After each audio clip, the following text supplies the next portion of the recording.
Hi, my name's Samuel Lawson. I live in Indianapolis. I'm a software developer and a musician, and I'm going to read a story to you by Alan Alexander Milne. This is from Winnie the Pooh. And this happens to be a very famous story in which Pooh goes visiting and gets into a tight place. Edward Bear, known to his friends as Winnie the Pooh, or Pooh for short, was walking through the forest one day, humming proudly to himself. He had made up a little hum that very morning as he was doing his stoutness exercises in front of the glass. Tra-la-la, tra-la-la, as he stretched up as high as he could go, then tra-la-la, tra-la-la, oh help, la, as he tried to reach his toes. After breakfast he had said it over and over to himself, until he had learnt it off by heart, and now he was humming it right through properly. And it went like this. So there he is doing his stoutness exercises there. Tra-la-la, tra-la-la, tra-la-la, tra-la-la, rum-dum diddle-dum-dum, diddle-diddle-diddle-diddle-diddle-diddle, rum-dum-dum-diddle-dum. There he is, walking through the forest, humming his little hum. While he was humming this hum to himself and walking along gaily, wondering what everybody else was doing and what it felt like being somebody else, when suddenly he came to a sandy bank, and in the bank was a large hole. "Aha!" said Pooh, rum-dum-dum-diddle-dum. "If I know anything about anything, that hole means rabbit. And rabbit means company," he said, "and company means food and listening to me humming and such like, rum-dum-diddle-dum-dum." So he bent down, put his head into the hole, and called out, "Is anybody home?" There was a sudden scuffling noise from inside the hole, and then silence. "What I said was, is anybody at home?" called out Pooh very loudly.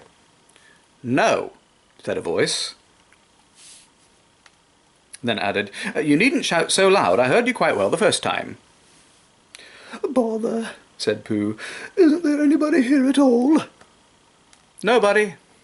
Winnie the Pooh took his head out of the hole and thought for a little, and he thought to himself, "There must be somebody there, because somebody must have said nobody." So he put his head back in the hole and said, "Hello, Rabbit. Isn't that you?"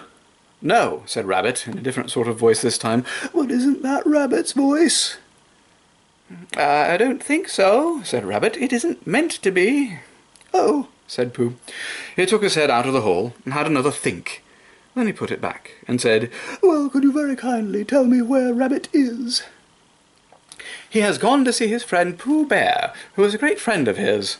"But this is me," said Bear, very much surprised. "What sort of me?" said Rabbit. "Pooh Bear."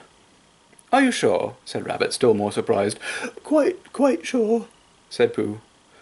"Oh well, then, come in." There he is.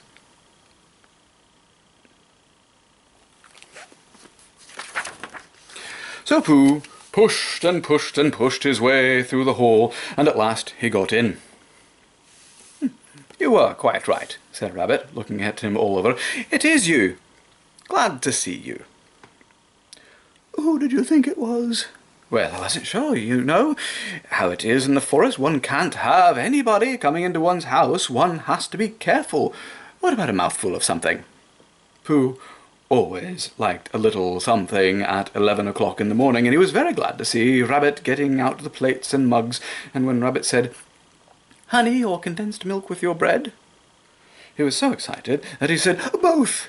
And then, so as to not seem greedy, he added, "But you needn't bother about the bread, please." And for a long time after that he said nothing, until at last, humming to himself in a rather sticky voice, he got up, shook Rabbit lovingly by the paw, and said that he must be going on. "Must you?" said Rabbit politely. "Well," said Pooh, "I could stay for a little longer if you. And he tried very hard to look in the direction of the larder. That's where he keeps the food. "As a matter of fact," said Rabbit, "I was going out myself directly." "Oh, well then, I'll be going on. Goodbye." "Well, goodbye. Feel sure you won't have any more?" Is there any more? Asked Pooh quickly. Rabbit took the covers off the dishes and said, No, Pooh, there isn't. I thought not, said Pooh, nodding to himself. Well, goodbye, I must be going on. So he started to climb out of the hole. He pulled with his front paws and pushed with his back paws, and in a little while his nose was out in the open again, and then his ears, and then his front paws and his shoulders, and then... Oh, help, said Pooh. I'd better go back. Oh, bother, said Pooh. I shall have to go on. Oh, I can't do either, said Pooh. Oh, help and bother. There he is. I think he might be stuck. Now, by this time, Rabbit wanted to go for a walk too, and finding the front door full, he went out by the back door and came round to Pooh and looked at him. Hello, are you stuck? There he is.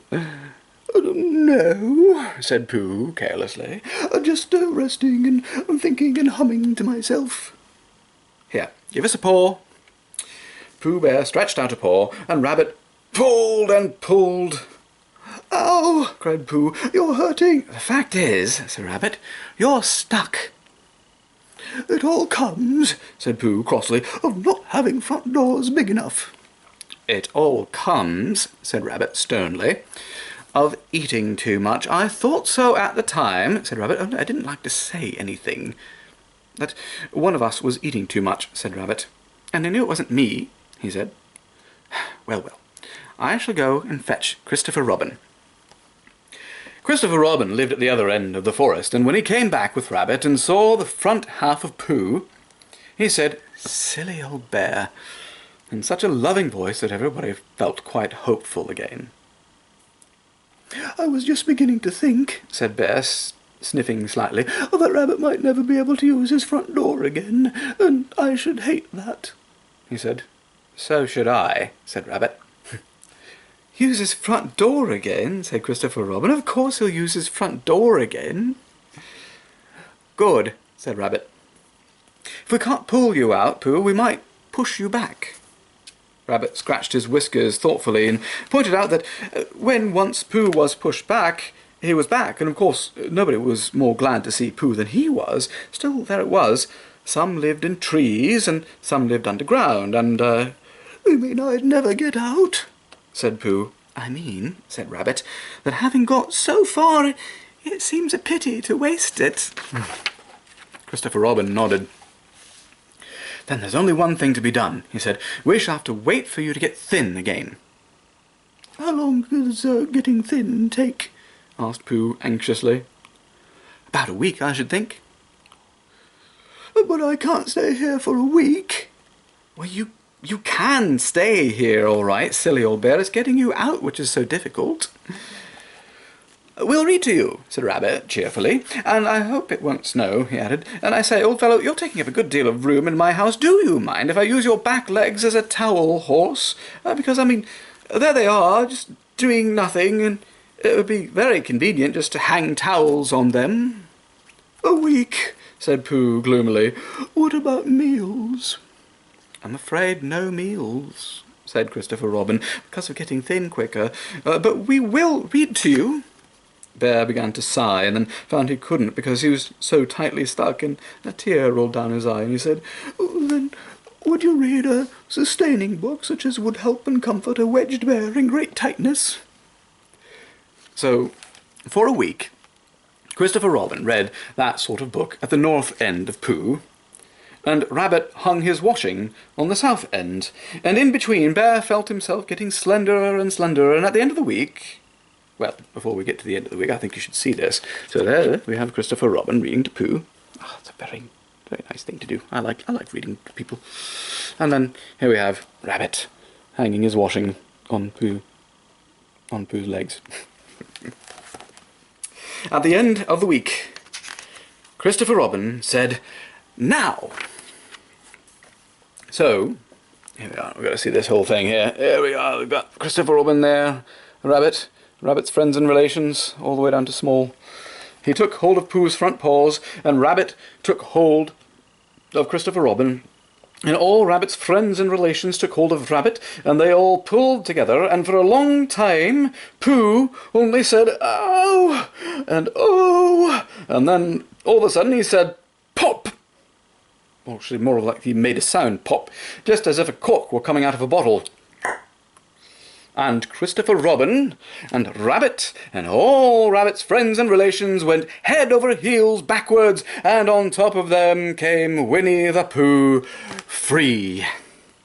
So, with a nod of thanks to his friends, he went on with his walk through the forest, humming proudly to himself.